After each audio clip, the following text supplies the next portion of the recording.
you know, we have all been following the situation in Syria, I think, and my understanding of your position on this, and correct me if I'm wrong, you've been clear that you don't believe the U.S. should have a presence in Syria. But you've also said that you disagree with President Trump's decision earlier this month to pull back in northern Syria. So my question is, if you had woken up as president at the beginning of this month with the situation that we had on the ground where U.S. troops were already in the country, what would you have done differently? So let's start with why our troops are there, because I think that's a very important question that isn't often asked or answered. As a soldier, I know when we deploy or when we go on a mission, we have to have a very clear objective, right? Otherwise, we end up seeing what they call mission creep. You end up having long, protracted deployments if you don't actually know what you're there to accomplish. Well, our troops have been in Syria to work with the Syrian Kurds in order to fight and defeat ISIS. That is the mission that they were authorized to go there for. Our troops were never going to or supposed to be there for a long, protracted, indefinite deployment. There is no invitation from the Syrian government for our troops to be there. Our troops were never authorized to go and serve as a peacekeeping force or a force to provide border security for the northern part of Syria. So I have supported bringing our troops home in the conclusion of their ISIS mission. But it must be done in a responsible way. And that's where I find disagreement with the way Trump has done this is, first of all, he didn't withdraw our troops. He just pulled them back from the northern border of Syria, essentially leaving the Syrian Kurds there, welcoming Turkey to come in and begin the ethnic cleansing that they are doing. What Trump failed to do and what his administration failed to do was knowing that almost a year ago, Trump said, we got to pull our troops out of Syria. I agreed with him then, and I said, okay, yes, but it must be done in a responsible way.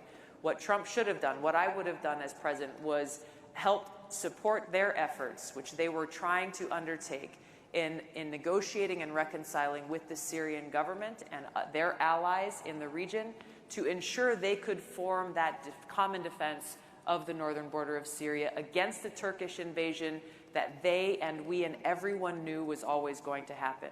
The Trump administration not only failed to do that, they were actively blocking the Kurds from forming their own alliances and making false promises to them that we would be there for them when they had no intentions of doing so at all. Let me ask you another Syria-related question. You shocked a lot of people in 2017 when you met with Syrian dictator Bashar al-Assad. This is a person who used chemical weapons on his own people. For a lot of Americans, the idea that we would be sitting down with somebody like that is morally sort of beyond the pale. So how do you talk about that decision with someone who feels that way? What is morally beyond the pale is more of our troops, our nation's sons and daughters, continuing to be sent to fight in regime-toppling wars that have nothing to do with our national security, sacrificing their lives and their limbs to do so. I lost friends in Iraq because of decisions that have made by people like Hillary Clinton and others to go and launch a regime change war in Iraq that had nothing to do with our national security. The likes of which we've seen in Libya, the likes of which we're seeing ongoing in Syria today. Here's the reality, and you can see so many examples throughout history, is that the only alternative to diplomacy is war. And if our leaders lack the courage to meet with other leaders of other countries, whether they be adversaries, potential adversaries, or dictators, then there is no hope for peace. War will become a certainty. You look at Roosevelt meeting with Stalin. Stalin murdered, millions of people. That was necessary at that time to put the best interests of peace first. You look at JFK's meeting with Khrushchev, Reagan meeting with Gorbachev, Nixon meeting with Mao. If our leaders lack the courage to pursue diplomacy and maximize diplomacy, we, the American people, will be guaranteed a continuation of the devastation, the loss of life, American casualties and casualties around the world that we have seen inflicted on our country and the world for far too long. I'm not willing to accept that. This is why I'm running for president, to bring about that change in our foreign policy, to end that insanity.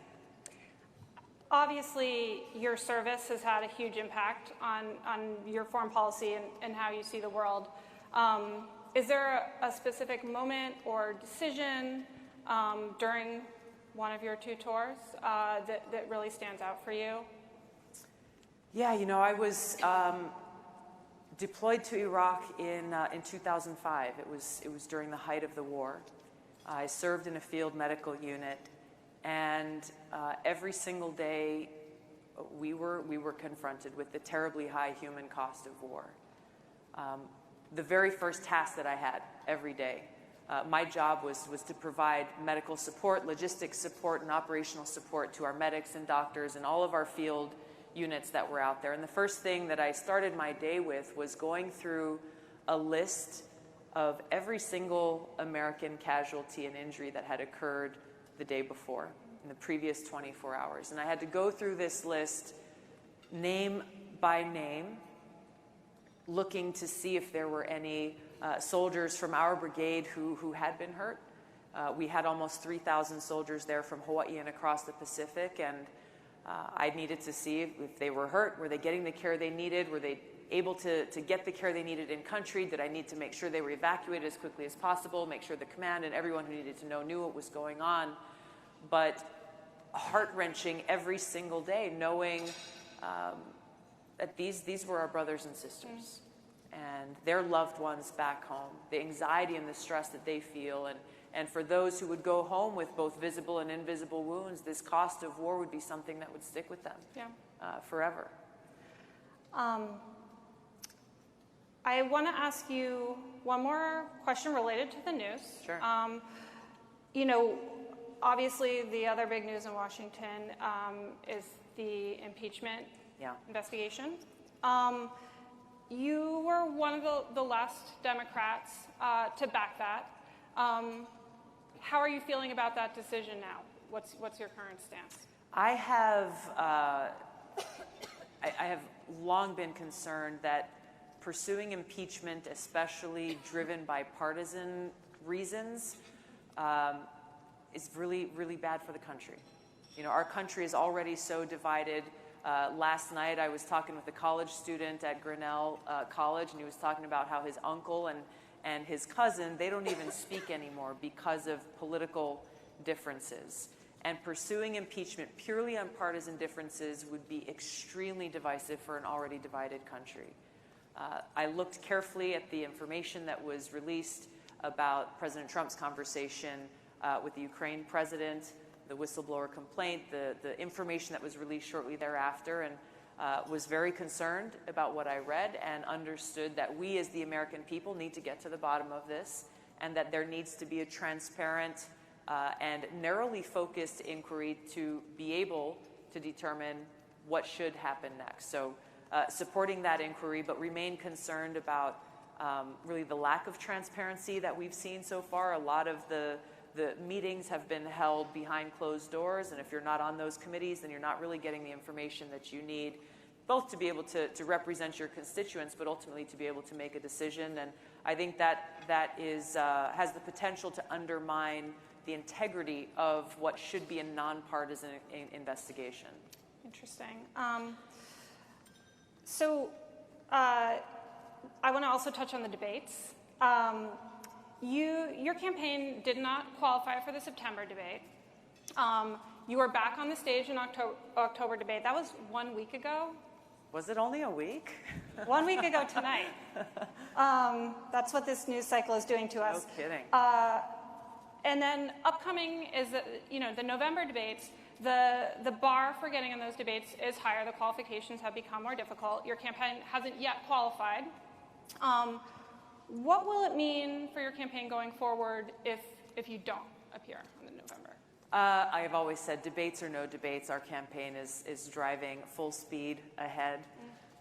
We have been and are continuing to spend a lot of time just with voters. You know, we have small town halls, we have big rallies, understanding and recognizing that it is the voters who will decide who our Democratic nominee will be, not the DNC, even as they are trying to, unfortunately, limit who is able to participate in these debates and this discussion, and kind of holding their own pre-election prior to voters, especially those who are first in the nation, actually being able to be the ones who are telling the country, hey, these are the people who we think that you should consider who should move forward as the Democratic nominee. So would you want the DNC to have every candidate who is running on the debates? How would you, how would you change? Absolutely, absolutely. There shouldn't be any kind of arbitrary limitation telling voters, well, these are the people who the party thinks are quote unquote legitimate candidates, and these are ones that they don't feel qualify.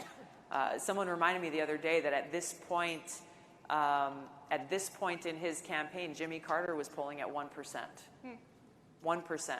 He would not be allowed on the debate stage in the rules that have been set forward today. Obviously, the rest is history, and what he was able to do, he went on to win Iowa and obviously won the nomination. But this just points to how we should be focusing on that responsibility that voters take seriously, empower them, facilitate the discussion and debate to allow them to make the best informed decision, rather than what we're seeing, which is really these debates. You know, the last one was, 3 hours long? The previous ones were 2 hours long. They are unfortunately centered more around getting a soundbite, confrontation and conflict. You know, the follow-up questions are really more centered around how do we get a fiery exchange between two candidates, rather than actually asking follow-up questions that will get to the heart of, hey, my vision on healthcare may be very different from another candidate's. Let's actually talk about these issues so that voters can walk away actually feeling like they were informed about something, rather than the snapshots that they get that are really, it's political reality TV. All right. We'll have to leave it there. Thank you so much. Thank you very much. Pleasure. Thank you, guys. Have a great night. Aloha. Thank you. Great to talk to you.